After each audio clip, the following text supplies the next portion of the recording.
matin, bon matin. Est-ce qu'on peut dire un gloire à Jésus? Merci d'être là ce matin. On a une matinée chargée. On m'a donné seulement 25 minutes. Je dois continuer notre série. Je veux te montrer comment ça rapporte avec Jésus et je veux parler des baptêmes. Merci en passant à tous ceux qui nous visitent ce matin pour encourager quelqu'un qui va se faire baptiser. Puis est-ce qu'on peut, un applaudissement. Maintenant, permettez-moi de faire une parenthèse pour les gens du portail. Pour les gens du portail seulement, et je suis à l'aise parce que ce n'est pas pour l'Église. Vous savez, on a le Centre d'aide portail qui est une banque alimentaire. On nourrit, c'est 200 paniers par semaine, 800 personnes. Et vous avez remarqué notre camion qui est sur le devant, qui est en train de mourir. Au portail, nous croyons à la résurrection, mais le camion, ça ne marche pas. Et on a un projet, des gens qui posent la question, on en est où avec le projet du nouveau camion? Merci, on a amassé 45 000 $ pour le camion. Oui. Gloire à Dieu pour ça, merci. Et on a trouvé un camion à 70 000 $. Donc, ça va être annulé, hein? Mais par la foi, on va aller de l'avant. Donc, si vous avez à cœur de vraiment de soutenir cette mission dans la communauté, encore une fois, je me sens à l'aise, c'est pour la communauté, c'est pas pour nous. Il nous manque encore 25 000 $. Vous êtes à l'aise. On veut vraiment faire en sorte que ça continue, mais on va aller de l'avant parce que c'est trop important. Est-ce que je m'entends amène à ça? OK, maintenant... Pâques avant Pâques est une série, on est dans le livre de l'Exode, où Jésus est mort pendant la Pâque juive, puis Pâques avant Pâques, c'est-à-dire quand tu vois Pâques, pas de S, c'est la fête juive, Pâques avec un S, la fête chrétienne. Et en fait, la Pâque juive préfigure l'œuvre de Jésus, puis c'est ça qu'on regarde, avec notamment l'histoire de Moïse, où on voit que ça pointe vers ce que Jésus fait. Et très rapidement, si tu as une Bible, tu peux ouvrir avec moi, sinon vous pouvez suivre sur les écrans. Donc, on s'est laissé la semaine dernière avec la naissance de Moïse. On est dans le livre de l'Exode, qui veut dire le livre de la sortie, où on voit le peuple de Dieu qui est sous l'esclavage en Égypte. Puis en passant, on a des frères et des sœurs qui viennent d'Égypte ici. Dans le temps, il y avait un mauvais pharaon, mais évidemment, on ne parle pas de tous les Égyptiens. Quelqu'un devrait dire Amen. Donc, Dieu aime les Égyptiens. Donc, mais dans le texte, on parle de mauvais pharaon dans le temps, donc le peuple est esclave en Égypte. Et on voit que Moïse est tiré des eaux. Il est élevé à la cour du Pharaon. Et voici ce que dit la parole de Dieu. Je te mets en contexte et après, on va aller immédiatement à des principes pour nos vies. Donc, Exode 2, versets 11 et 12. En ce temps-là, Moïse, devenu grand, se rendit auprès de ses frères et porta les regards sur le pénible travaux. Il y vit un Égyptien qui frappait un Hébreu d'entre ses frères. Il se tourna d'un côté et de l'autre et voyant qu'il n'y avait personne, il frappa l'Égyptien à mort et le cacha dans le sable. Pas une bonne idée, pas une bonne idée. Verset 15. Le Pharaon apprit ce qui s'était passé, il chercha à tuer Moïse, mais Moïse prit la fuite loin du Pharaon et vint résider dans le pays de Madian. On va aller au chapitre 3, versets 1 et 2. Moïse faisait paître le troupeau de Jéthro, son beau-frère, sacrificateur de Madian. Il mena le troupeau au-delà du désert et se rendit à la montagne de Dieu à Horeb. L'ange de l'Éternel lui apparut dans une flamme de feu au milieu d'un buisson. Moïse regarda et voici que le buisson était tout en feu, mais que le buisson ne se consumait pas. Verset 7. L'Éternel dit, « J'ai bien vu la misère de mon peuple qui est en Égypte, et j'ai entendu son cri. » Dieu entend le cri de celui et de celle qui souffre à cause de ses oppressions, car je connais ses douleurs. Et voici ce que Dieu dit finalement à Moïse, verset 10. « Maintenant, va-t'en. Maintenant, va, je t'envoie vers le Pharaon. Fais sortir d'Égypte mon peuple, les Israélites. » Est-ce qu'on peut dire Amen à la parole de Dieu? Et quelques réflexions préliminaires. Premièrement, on voit Moïse qui est en Égypte, qui va sortir d'Égypte pour aller à Madian. Pourquoi? Parce que Moïse ne peut pas donner ce qu'il n'a pas. Dans la vie, tu ne peux pas donner ce que tu n'as pas reçu. Hein, c'est comme si ton conseiller financier fait faillite. Est-ce que tu l'écoutes? C'est comme si tu as un entraîneur, tu embauches un entraîneur, puis il arrive au gym en mangeant un Big Mac, puis en fumant sa cigarette. Tu ne peux pas donner ce que tu n'as pas donné. Moïse devait expérimenter la liberté avant de guider les autres dans la liberté. Il y a un principe pour ta vie. Tu ne peux pas donner aux autres ce que tu ne vis pas. Et c'est pourquoi Jésus est tellement important. La deuxième chose, Moïse arrive puis voit un feu, le buisson ardent, puis le buisson ne se consume pas. Pourquoi?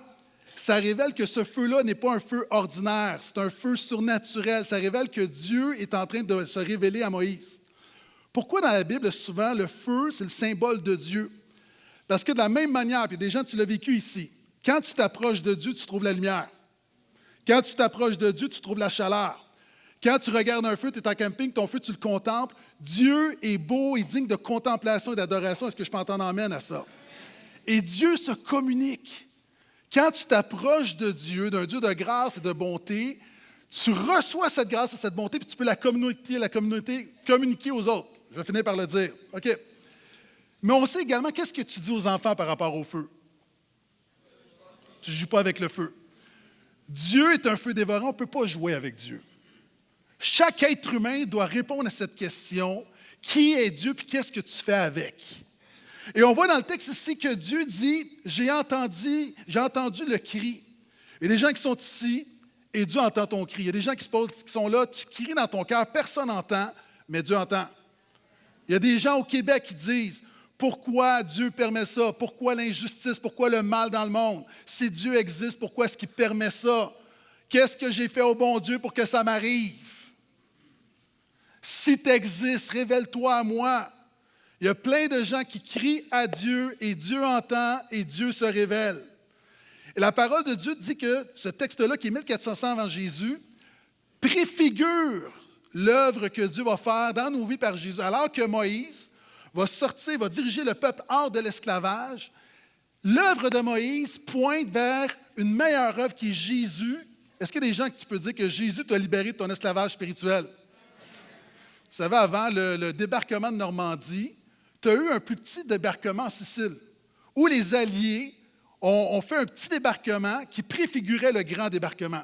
Ce qu'on lit ici dans Moïse, ce qu'on voit depuis quelques semaines et ce qu'on va voir, préfigure l'œuvre de Jésus qui libère du péché, de la mort et du mal. Et voici, j'arrive à l'essentiel. Moïse, alors que Dieu se révèle à lui, Moïse va donner des excuses. OK. Est-ce qu'il y a des gens ici, quand tu as la corvée de vaisselle, tu sais, le gros chaudron sale que tu pourrais laver, mais que tu décides de faire tremper? Est-ce que je suis le seul trempeur ici? Levez la main, là, qu'on vous voit, là. Ah, mes enfants faisaient la vaisselle. On dirait que tout devait être trempé. En fait, c'est quoi? Une excuse, c'est une fausse raison pour ne pas faire ce que tu dois faire. Ce matin, Dieu veut te pardonner, veut te sauver, veut te bénir. Arrête de donner des excuses et reçois-le. Et c'est ce qu'on va voir ensemble, les réponses de Dieu à tes excuses. Et on voit que Moïse, alors que Dieu se révèle à Moïse, Moïse n'est pas un chrétien. Là. Dans ce moment-là, ce n'est pas un chrétien, ce n'est pas un croyant, il ne va pas à l'Église, il ne connaît rien. Et Dieu se révèle à lui, puis Moïse va te présenter à Dieu 5 excuses pour ne pas le suivre. Et la première excuse, Moïse va dire « Je suis indigne ». Je suis sur les écrans. Voici ce qu'il va dire. Moïse dit à Dieu « Qui suis-je pour aller vers le Pharaon et pour faire sortir d'Égypte les Israélites? » Regarde la réponse de Dieu. Dieu dit « Je suis avec toi ». OK.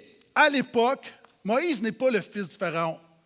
Moïse, à ce moment-là, alors que Dieu dit « J'ai un plan pour ta vie », Moïse dit en quelque sorte « Écoute, God, je suis un vieux berger meurtrier fugitif. » À cette époque, Moïse a 80 ans. Moïse est un berger. OK, ce n'est pas l'élite de la société. Moïse est un casier criminel. Moïse est un fugitif. Il est recherché par la police. Et Dieu se révèle à lui en disant « Je vais me servir de toi ». Et vous savez, souvent, quand on entend la bonne nouvelle de la grâce de Jésus, notre premier réflexe, c'est qu'on a toujours des excuses. On ne se pense pas assez bon pour Dieu. Puis quand tu regardes dans la Bible, c'est intéressant parce que Dieu s'est toujours servi des gens qui avaient toujours plein d'excuses. Hein? Abraham était trop vieux, Jérémie était trop jeune, Noé était alcoolique, Isaac c'est un menteur, Jacob c'est un fraudeur, Léa était pas belle, Joseph c'est un abusé. C'est dans la Bible, OK? Je vise personne, c'est dans la Bible. Gédéon était anxieux, Samson était immoral, Rahab c'est une prostituée, David un adultère, Élie un dépressif, Jonas un désobéissant, Noémie était une veuve, Ruth était célibataire, Job était en faillite, Pierre a renié Jésus, la Samaritaine était divorcée, Paul était trop religieux, Timothée était malade, Lazare était même mort, et Dieu s'est servi de toutes ces personnes-là dans sa grâce. Donc, quelle est ton excuse ce matin? Et la deuxième excuse de Moïse, c'est qu'il va dire, mais je ne connais rien sur Dieu, il dit, je suis ignorant. Regarde. Et là, c'est intéressant parce que c'est le texte le plus commenté de l'Ancien Testament, puis moi, je dois le traiter en 2 minutes. Moïse dit à Dieu, deuxième excuse, « J'irai donc vers les Israélites et je leur dirai, le Dieu de vos pères m'a envoyé vers vous, Mais s'il me demande quel est ton nom, que leur répondrai-je? Dieu dit à Moïse, je suis celui qui suis. Quelle réponse? Il ajouta, c'est ainsi que tu répondras aux Israélites, celui qui s'appelle Je suis m'a envoyé vers vous. Dieu dit encore à Moïse, tu parleras ainsi aux Israélites, l'Éternel, le Dieu de vos pères, le Dieu d'Abraham, le Dieu d'Isaac, le Dieu de Jacob m'a envoyé vers vous. Dieu dit, je ne suis pas une nouvelle spiritualité funky, je suis Dieu de toute éternité. Voilà mon nom pour l'éternité, voici comment je vais être invoqué de génération en génération. Ah, puis Moïse dit, mais je suis ignorant, j'en connais pas assez sur toi pour te suivre. Peut-être que tu nous visites ce matin et tu dis, j'en connais pas assez sur Dieu pour le suivre, pour mettre ma foi en lui. Et Dieu te dit, t'en sais assez sur moi pour me faire confiance. Il dit, je suis celui qui suis. Si tu trouves que ce n'est pas une réponse, je suis d'accord avec toi. Moïse dit, mais t'es qui? Je suis celui qui suis. C'est l'équivalent de c'est ça qui est ça. Dieu dit à Moïse, t'en sais assez. Il dit, regarde, je suis. Je suis, ça veut dire j'étais, je suis, je serai, je suis Dieu. Je n'ai pas de cause, je suis auto-existant, autosuffisant, j'ai besoin de rien ni personne. Je suis. Je suis hors catégorie. Puis déjà, quand tu commences à comprendre qui est Dieu, souvent on mélange les affaires. Souvent c'est à la mode, on va dire, Dieu est partout, Dieu est dans la nature, Dieu est dans le petit ruisseau. Puis Dieu dit non, je suis hors catégorie. Le Créateur est au-delà de la création. Puis j'aime beaucoup, puis je l'ai déjà fait ici, ce que le théologien A.W. Tozer va dire. Il va dire souvent, on voit Dieu comme la première et la chose la plus éminente dans la création. Si tu prends la fourmi, qu'est-ce qui est supérieur à une fourmi? Une souris. Si tu prends une souris, qu'est-ce qui est supérieur à une souris? Un chien. Qu'est-ce qui est supérieur à un chien? Un chat. C'est important d'avoir votre théologie correcte. Pour ceux qui nous visitent, c'est que j'ai un chat, puis j'en parle quelques fois. Okay?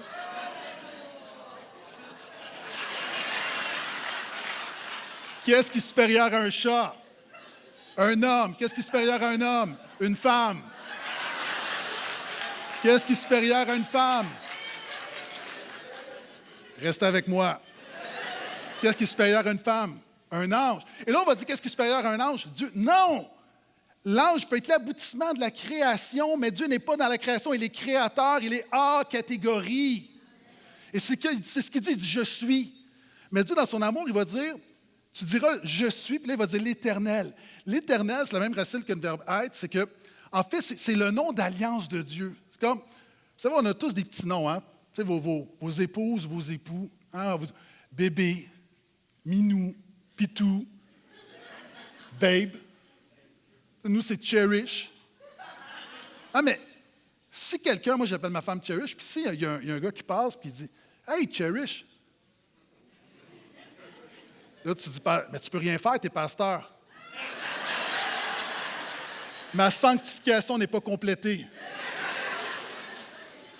Mais c'est un nom, puis l'Éternel, c'est le nom d'alliance. Puis en fait, ce Dieu-là qui est hors création se révèle, est un Dieu personnel, il va être ton Dieu.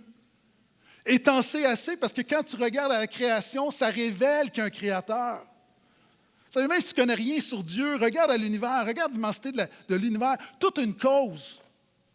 Si je te dis, hey, le lutrin est arrivé par hasard, il a évolué. Ça n'a pas de sens. Parce que dès que tu vois un produit, il y a un créateur derrière. Quand tu vois l'univers, la création révèle qu'il y a un créateur. T'en sais assez sur Dieu. T'en sais assez. Il continue, troisième excuse de Moïse. Il va dire, je suis impuissant, regarde. Moïse répondit, ils ne me croiront pas, ils n'écouteront pas ma voix, mais ils diront, l'Éternel t'est pas apparu. En fait, ce que Moïse dit, c'est que je ne suis pas assez puissant pour transformer les autres. L'Éternel lui dit, qu'y a-t-il dans ta main? Il répondit, un bâton.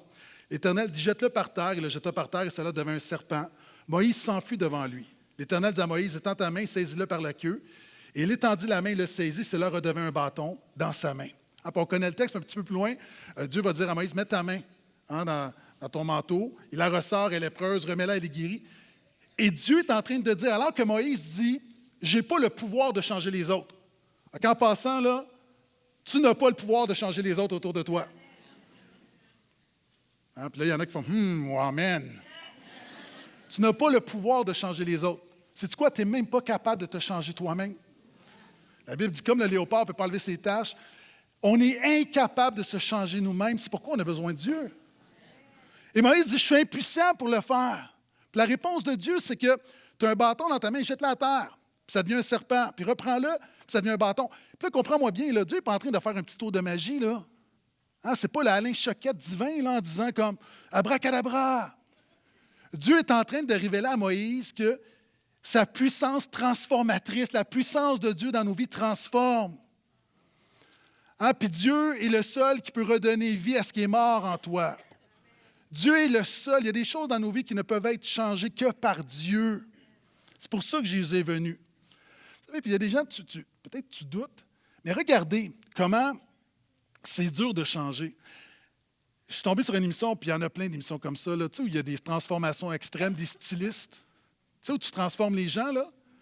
Puis là, tu as des gens, des spécialistes qui vont te mettre à ton meilleur, mais la constante, c'est que les gens ne sont jamais à l'aise. Ils vont changer les cheveux, ils changent les habits, tout ça, et probablement que tu es à ton meilleur, mais tu es très inconfortable. OK? Si on se regarde là, autour ici, là, OK, on fait notre possible. On n'est pas des cartes de mode. Là, il y a des gens qui sont fâchés. OK, on n'est pas Émilie à Paris, là, c'est Réal à Laval. Reste avec moi. Et si quelqu'un, par exemple, j'avais un relooking, peut-être que je paraîtrais mieux, mais je serais tellement moins confortable. Hein, on met des petites mèches avec un foulard jaune dans le cou. Je ne serais pas confortable. Y avez-vous remarqué, plus qu'on vieillit, on va s'habiller de la même manière, on n'essaye pas des choses. Pourquoi? Parce que changer, c'est difficile. Moi, il y a quelques années, j'ai voulu faire un essai d'être stylé et j'avais vu un beau veston argenté. Il y a du monde qui s'en rappelle de ça. Ça a duré une réunion. J'ai pris le veston, puis il était argenté. Puis quand je suis arrivé ici, à un moment donné, j'étais en train de prêcher, puis j'ai comme, dans mon angle mort, je regarde et je me vois. Mais là, c'était comme argenté d'argenté avec les spots. J'avais l'air d'une patate au four, là. C'est comme... Puis j'aimais... Je sais, il y avait une sœur de l'église qui travaillait dans la mode. Elle disait « Ah, wow, ça te fait super bien. » Non. Juste l'extérieur, c'est difficile de changer. Imagine l'intérieur. Et l'être humain, ça donne toujours plein de raisons pour ne pas laisser Dieu nous changer. Hein, comme quelqu'un a déjà dit, Dieu t'aime assez pour t'accepter tel que tu es, mais il t'aime trop pour te laisser tel que tu es. Et Moïse continue, 4e raison. Il va dire, je suis incompétent, regarde. Moïse à l'Éternel, il revient à la charge. Dieu se révèle à lui, Dieu veut le pardonner, veut le bénir, veut changer sa vie. Et Moïse a continuellement des excuses. Il dit, « Ah Seigneur, moi je ne suis pas un homme qui a la parole facile, ce n'est d'hier, ni même d'avant-hier, ni même depuis que tu parles à ton serviteur.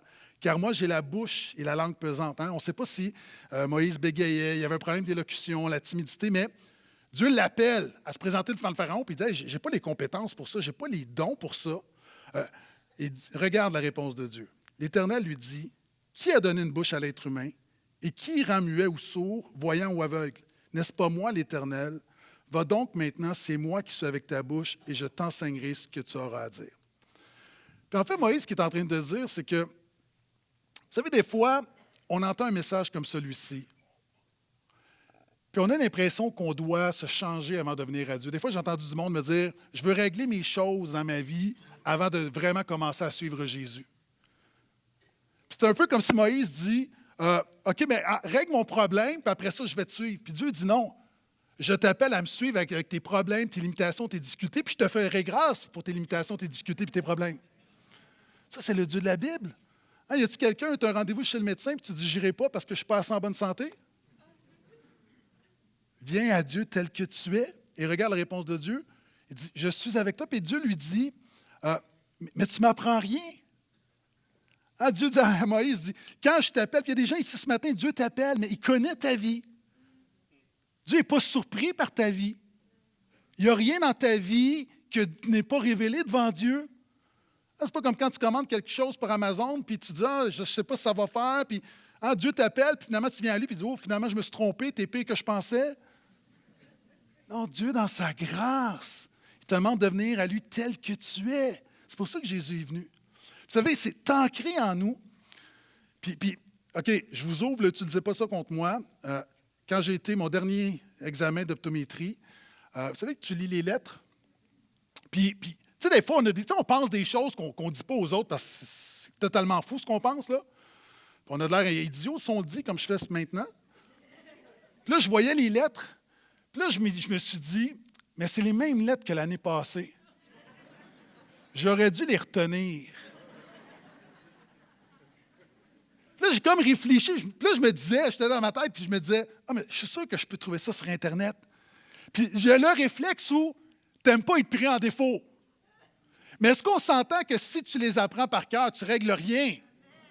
OK, tu es là, l'optométriste n'est pas là pour l'impressionner, tu es là pour avoir l'heure juste sur ton état. Lorsque tu te présentes devant Dieu, tu n'es pas là pour l'impressionner par ta moralité, je suis une bonne personne. Tu es là pour avoir l'heure juste sur ton état, de dire, je suis aveugle, j'ai besoin que tu me donnes la vue. Je suis malade, j'ai besoin que tu me guérisses.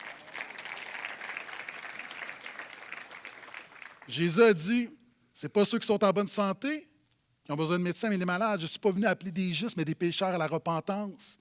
Le christianisme de Jésus, ce n'est pas pour les religieux qui pensent qu'ils sont de bonnes personnes, qui ont besoin de rien. Non, c'est pour les pécheurs ordinaires qui ont besoin de la grâce de Dieu, qui ont besoin d'être pardonnés, qui ont besoin d'être fortifiés, qui reconnaissent avec humilité qu'ils ont besoin d'un sauveur. Et je termine. Dernière excuse de Moïse. Verset 13, chapitre 4, verset 13. Moïse dit, « Ah Seigneur, envoie qui tu voudras envoyer. » OK, là, Moïse, t'es vraiment de mauvaise foi, là. À 5 reprises, il donne des excuses, puis Dieu, à chaque fois, lui dit, « Je serai avec toi, je te bénirai, je vais t'aider. » tout ça. Puis il continue. Puis en fait, le problème de Moïse, c'est quoi? C'est qu'il est incrédule. Peu importe ce que Dieu va dire à Moïse, Moïse va toujours rester incrédule. Vous savez, alors qu'on est là ce matin, on va célébrer des baptêmes dans quelques instants. C'est quoi le christianisme? Le christianisme, c'est que l'humanité s'est détournée de Dieu. Nous sommes pécheurs perdus, on s'est révoltés contre Dieu. Mais Dieu, dans son amour, sais-tu quoi? Il a envoyé son Fils pour nous sauver. Jésus est venu sur la terre. C'est un fait non seulement biblique, c'est un fait historique. Et ce Jésus-là a vécu une vie comme personne d'autre. Non seulement il a fait des miracles que même ses opposants n'ont pas pu renier, on a voulu le discréditer. Il a eu une vie vraiment où il n'a jamais péché. Puis il a eu un message qui, encore à ce jour, qui a été inégalé. Et ce Jésus-là, le Fils de Dieu, il a dit qu'il était le Fils de Dieu, il est mort à la croix.